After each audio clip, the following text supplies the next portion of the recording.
Hi, I'm Juanita Oberly, and the communication system that I will be speaking with you about today is the graphic communication system. The graphic communication system came about in the 1980s and was used specifically for individuals on the autism spectrum. It is a system that uses visual supports to help an individual express what he or she needs, how he or she feels, and what they desire at that point in time. It is an aided form of communication, meaning that it uses an outside item or source to help that individual communicate.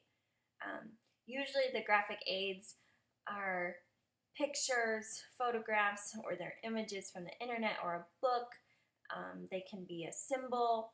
Usually, it's something that the individual is comfortable with and can understand what this symbol or graphic represents. When using these graphics, they can be presented in a number of different ways. It could be a number of graphics placed into a book.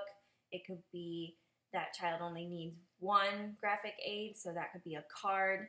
Or if a child needed a visual schedule for the day, it might be presented on a board, and that way the child could communicate what they needed at each point in time and in what order.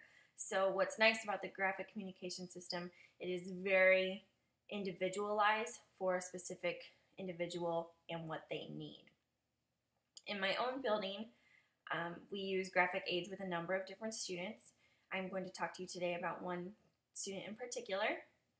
This student struggles with aggression, physical aggression, with himself and on others.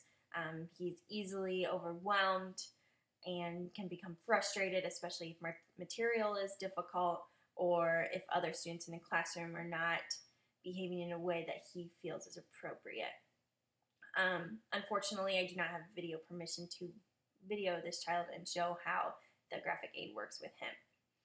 So what we discovered was when this child was having a number of aggressive incidents was that he was becoming overwhelmed and he couldn't articulate to the teacher that someone was bothering him. He was feeling bothered and he was just so overwhelmed that he didn't know what to do and would act out.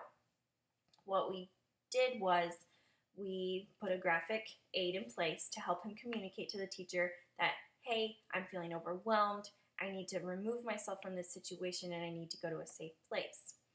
Now, this particular student loves superheroes, so we used the Superman logo as his graphic aid to help him communicate that I'm feeling overwhelmed, I need to be saved, and I need to be in a safe place. Since he loves Superman and superheroes, he associated Superman with being safe. So this symbol to him represents I need to go somewhere safe. What we did was we gave him a Superman card that he takes everywhere, and he always has it with him. He's very responsible with it. And when he begins to feel overwhelmed or stressed in class and feels that he's going to act out, he simply takes the Superman card out, places it on his desk, and goes to a designated safe place in the building. Once in the safe place, the adult that mans the safe place calls the teacher and says, hey, I have so-and-so.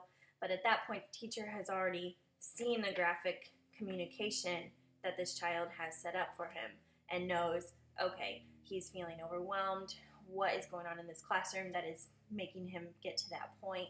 So it allows the teacher to reflect on, the dynamic of the class and, maybe find out that something is wrong. With this particular student, we found that there has been a decrease in his aggressive behaviors towards others and himself because he is allowed, through the use of his graphic communication, to communicate what's going on and remove himself and calm down to feel safe again. As I said, we use this with a number of other students, but I thought the Superman logo is something that others could benefit from.